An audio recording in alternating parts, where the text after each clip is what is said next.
सोनू में आपका वेलकम है। आज आपको हम 30 क्वेश्चन से रिव्यू कराएंगे।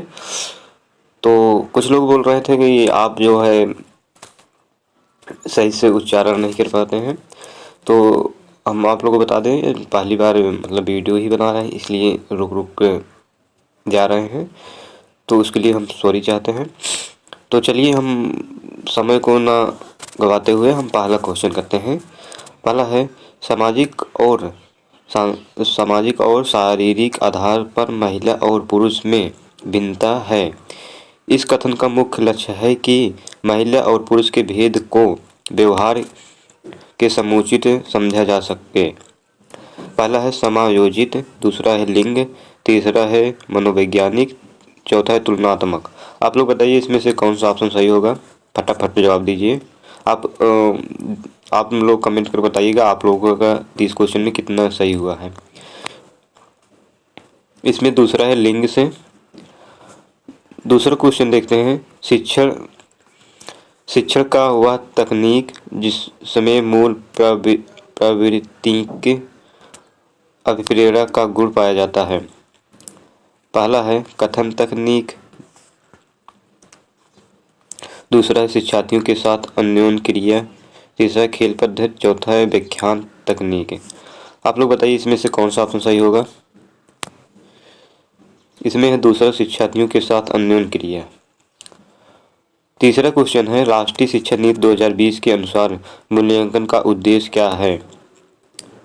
आप लोग बताइए। पहला है रटने का क्षमता का परीक्षण, दूसरा पूर्व उत्पादन व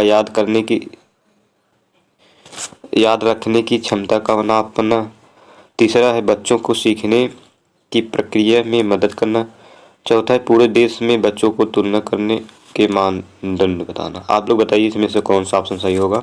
फटाफट बताइए, कुछ लोग बता ही नहीं रहे हैं। इसमें तीसरा है बच्चों को सीखने की प्रक्रिया में मदद करना, चौथा है पूर्व माध्यमिक बच्चों के निम्न में से कौन सी क्रिया का एक कार्यात्मक क्रिया का स्वरूप है। पहला है अपने साथ की आयु के बच्चों को घुल मिल जाना, दूसरा मिट्टी के एक खिलौनों को दो भागों में तोड़कर उसे दोबारा जोड़ना, तीसरा है 10 तक के पहाड़ों को मुँह जुबानी याद कर लेना, चौथा है माध्यमिक कक्षा की किताबों का अध्ययन कर लेना। आप लोग बताइए इसमें से कौन सा ऑप्शन सही होगा। इसमें दूसरा है मिट्टी के एक खिलौनों को दो भागों में तोड़कर उसे दोबारा जोड़ना। पांचवा प्रश्न है एक ही कक्षा शिक्षण का निष्पादन भिन्न भिन्न होता है। निम्नलिखित में से कौन सा कारण इसके लिए सर्वाधिक उत्तरदायी हो सकता है। पहला है ऑप्शन है छात्रों को बुद्धि में अंतर, दूसरा है छात्रों के अभिप्रेरण में अंतर, तीसरा है छात्रों की रुचि में अंतर, चौथा है छात्रों को शारीरिक शक्ति में अंतर। आप लोग बताइएगा कौन सा ऑप्शन सही होगा पांचवा का। इसमें पहला है छात्रों की बुद्धि में अंतर।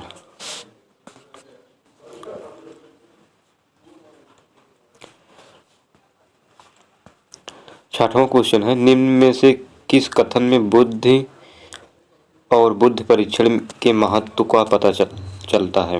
पहला है व्यवसायिक मार्गदर्शन में बुद्धि परीक्षण की भूमिका अहम होती है, दूसरा बुद्धि परीक्षणों द्वारा प्रत्येक छात्र की सही उन्नति के मार्ग को प्रशस्त किया जाता है, तीसरा है अनुसंधान के विभिन्न घटकों का चयन करना होता है, तो बुद्धि भी एक आधार होता है ताकि कम से कम त्रुटि हो, चौथा है उपरोक्त सभी कथनों में बुद्धि परीक्षण के महत्व का पता चलता है। आप लोग बताइए इसमें से कौन सा ऑप्शन सही होगा। इसमें है चौथा ऑप्शन, उपरोक्त सभी कथनों में बुद्धि परीक्षण के महत्व का पता चलता है। सातवां है यदि आप किसी नई कक्षा में शिक्षण के लिए जाते हैं तो आप उस अपने शिक्षण को प्रभावी बनाने के लिए शिक्षार्थियों को पहचान हेतु निम्न में किस से चुनेंगे। पहला, सभी शिक्षार्थियों को पूर्व शिक्षक की जानकारी लेंगे। दूसरा है, सभी शिक्षार्थियों को मानसिक स्वास्थ्य की जांच करेंगे। तीसरा है, सभी शिक्षार्थियों को वाय भिन्नताओं का पता लगाएंगे। चौथा है, सभी शिक्षार्थियों को आर्थिक परिस्थितियों की जांच करेंगे। आप लोग बताइए इसमें से कौन सा ऑप्शन सही होगा। इसमें पहला ऑप्शन सही होगा, सभी शिक्षार्थियों के पूर्व शिक्षक की जानकारी लेंगे।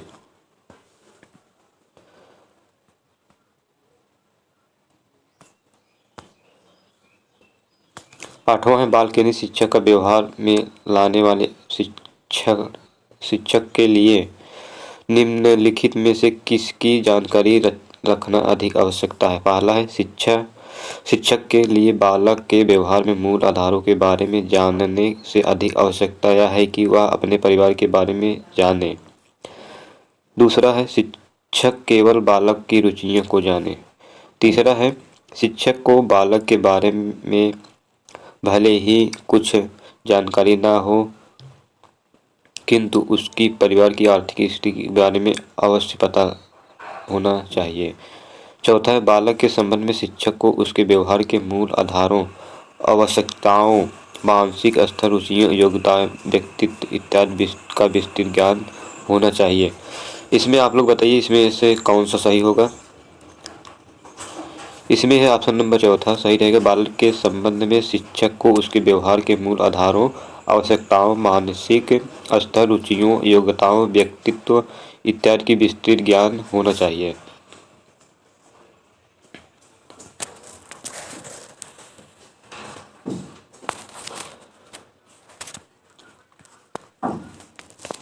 नौवां है, वाइगोत्स्की के अनुसार बच्चे अपने सभी समूह में सक्रिय सदस्य कब होते हैं। पहला है, पूर्व बाल्यावस्था। दूसरा है, बाल्यावस्था। तीसरा है, किशोरावस्था। चौथा है, प्रौढ़ावस्था। आप लोग बताइए कौन सा सही होगा।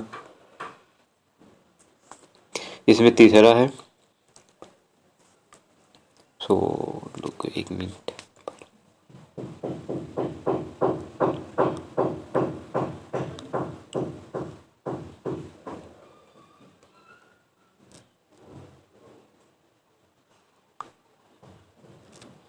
किशोरावस्था होगा। 10वां है, पियाजे ने किसी बच्चे को विचारों को नए विचारों में समावेश हो जाने को क्या कहा जाता है। व्यवस्थापन। दूसरा खोज। तीसरा समीकरण। तीसरा निर्माण। कौन सा ऑप्शन सही होगा 10वां का। इसमें तीसरा ऑप्शन होगा समीकरण। 11 है, एक बालक पहले पूरे हाथ को फिर उंगलियों को और फिर हाथ और उंगलियों को एक साथ चलाना सीखता है। बालक विकास के संबंध में यह सिद्धांत कहलाता है। पहला है परस्पर संबंध का सिद्धांत। दूसरा है सामाजिक अधिगम का सिद्धांत। तीसरा है एकीकरण का सिद्धांत। चौथा इनमें से कोई नहीं। आप लोग बताइए कौन सा ऑप्शन सही होगा।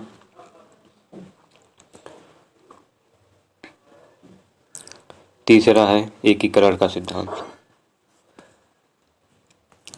12 है, शिक्षा का रुचि का सिद्धांत बताना है कि पहला है, शिक्षार्थियों को जिन कार्य की रुचि नहीं होती है उसे वे मन लगाकर नहीं करते हैं। दूसरा, रुचि से शिक्षार्थियों को जीवन संभरता है। तीसरा है, शिक्षक को शिक्षार्थियों के सीखने की रुचि पैदा करनी चाहिए। चौथा है, शिक्षक को अपने शिक्षार्थियों को पढ़ने में रुचि लेनी चाहिए। पढ़ाने में रुचि लेनी चाहिए। आप लोग बताइए कौन सा सही होगा।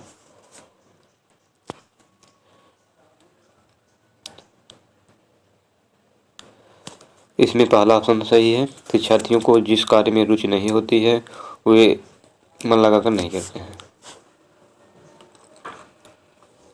13वां प्रश्न है, बच्चों को सीखने का आकलन करने के लिए एक शिक्षिका को किन तरीकों का इस्तेमाल करना चाहिए।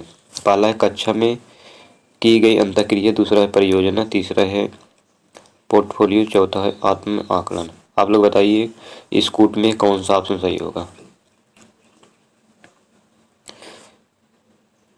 इसमें तीसरा सही होगा। पहला, दूसरा, तीसरा और चौथा सभी सही है। 14वां हम देखते हैं,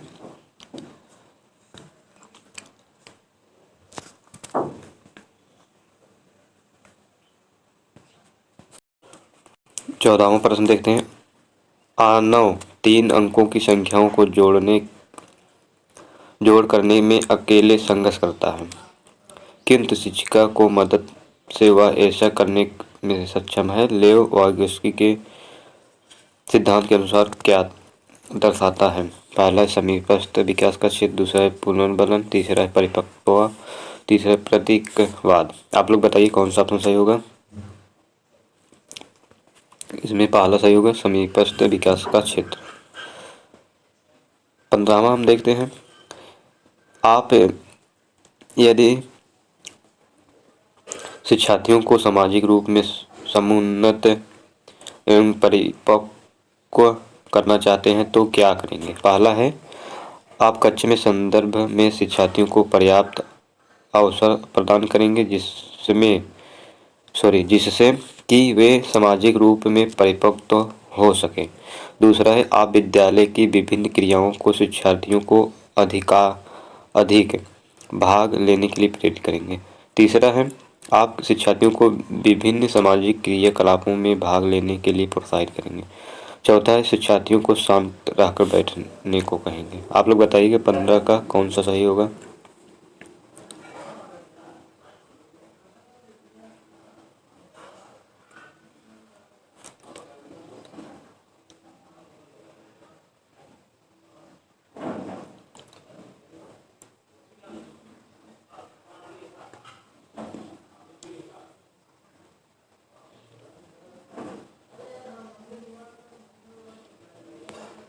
इसमें तीसरा ऑप्शन सही होगा। आप शिक्षार्थियों को विभिन्न सामाजिक क्रियाकलापों में भाग लेने के लिए प्रोत्साहित करेंगे।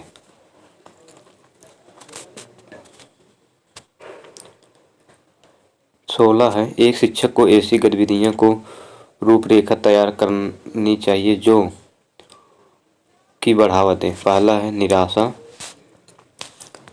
दूसरा है अभिसारी उत्तर, तीसरा है अपसारी सोच, चौथा है मात्र रटन। आप लोग बताइए कौन सा ऑप्शन सही होगा?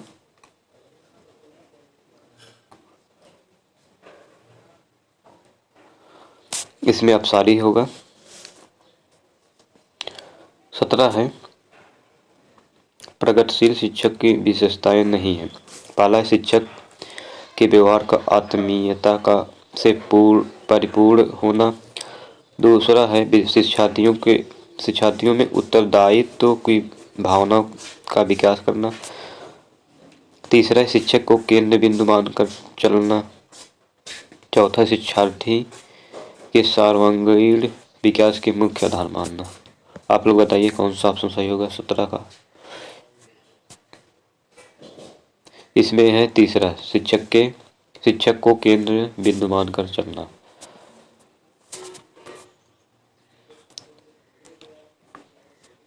18 प्रश्न है अभिकथन।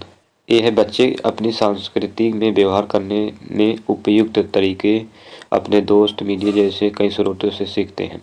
तर्क है इसका। सामाजिकरण एक प्रक्रिया है जो बहुत से औपचारिक व अनौपचारिक साधनों के जरिए होती है। कूट है ए और आर दोनों सही है और आर ए की सही व्याख्या करता है। दूसरा है आर और ए दोनों सही है, आर ए की सही व्याख्या नहीं करता है। तीसरा है ए सही है लेकिन आर गलत है। चौथा है ए और आर दोनों गलत हो। आप लोग बताइए कौन सा सही होगा?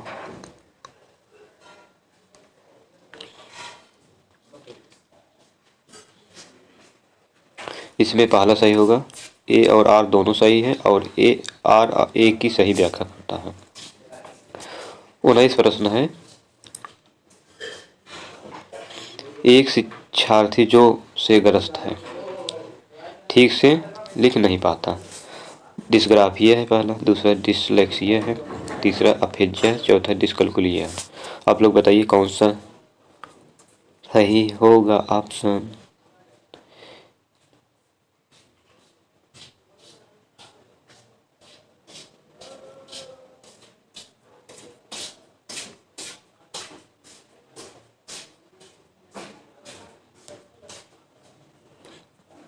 इसमें डिसलेक्सिया होगा।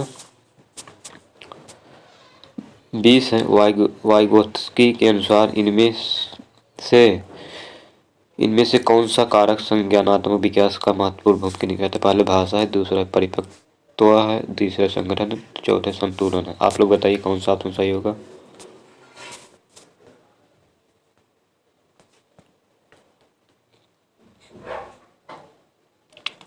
इसमें पहला है भाषा।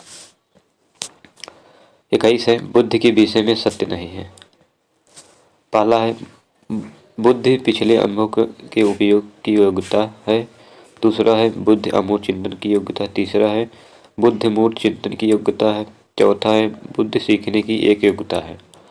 आप लोग बताइए कौन सा ऑप्शन सही होगा।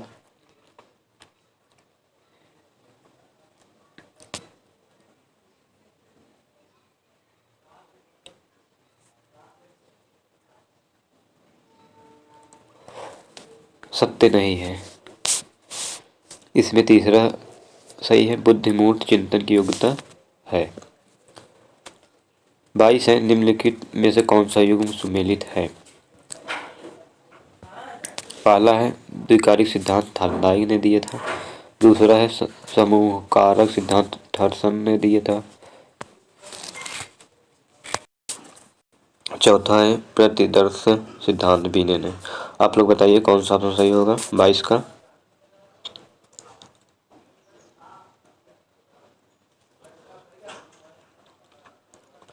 इसमें दूसरा ऑप्शन सही है, सामूहिक कारक सिद्धांत थॉमसन ने दिया था। 23 है में सामान्य विद्यालय में अधिगम असमर्थी अथवा अधिगम बाधित व सामान्य शिक्षार्थियों को एक साथ शिक्षा प्रदान की जाती है। पहला है समान शिक्षा, दूसरा विशेष शिक्षा, तीसरा है अनुकूल शिक्षा, चौथा है समावेशी शिक्षा। आप लोग बताइए कौन सा ऑप्शन सही होगा 23 का, फटाफट बताइए। इसमें है समावेशी शिक्षा का। 24 है निम्नलिखित में से कौन सी अधिगम अक्षमता गणितीय गणना करने की क्षमता को सीधे प्रभावित करती है। पहला डिस्कैल्कुलिया, दूसरा डिस्ग्राफिया, तीसरा है डिसलेक्सिया, चौथा डिस्प्रैक्सिया। आप लोग बताइए कौन सा सही होगा। आप लोग बताइए कौन सा सही होगा। इसमें डिस्कैल्कुलिया सही होगा।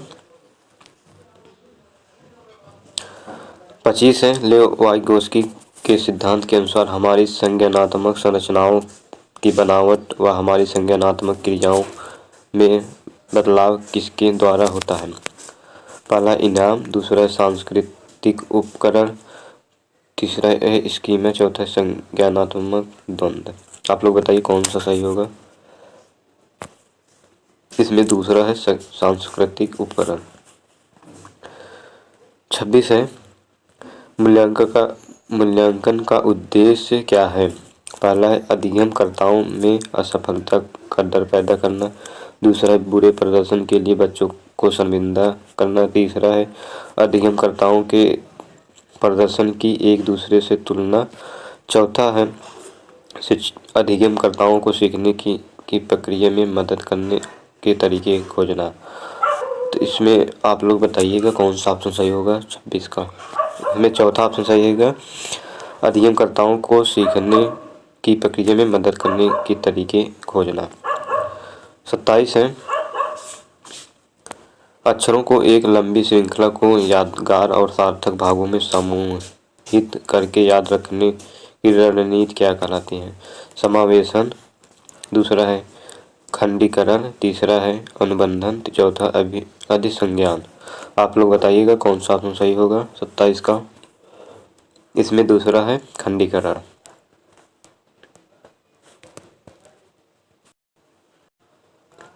28 है प्रश्न, निम्न में से बच्चों को प्राथमिक समाजीकरण की संस्था कौन सी है। पहला है किताबें और पत्रिकाएं, दूसरा है मीडिया, तीसरा है धार्मिक संस्था, चौथा है परिवार। इसमें आप लोग बताइएगा कौन सा ऑप्शन सही होगा। इसमें है चौथा ऑप्शन परिवार। 29 है किस अवस्था में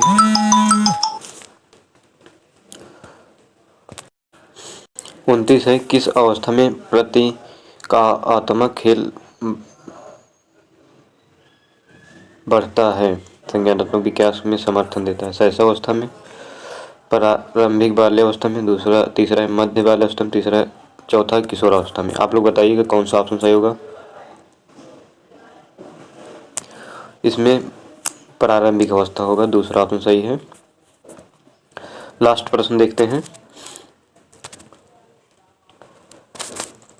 30 है, जब कोई बालक इस प्रकार सीखता है कि वह सीखे जाने वाली सामग्री के सार तत्व को एक नियम के अनुसार समझकर तथा उसका संबंध पूर्व ज्ञान से जोड़ता है, कहलाता है रटकर सीखना, अन्वेषण कर सीखना, अभिग्रहण सीखना, चौथा अर्थपूर्ण सीखना। आप लोग बताइए कौन सा ऑप्शन सही होगा।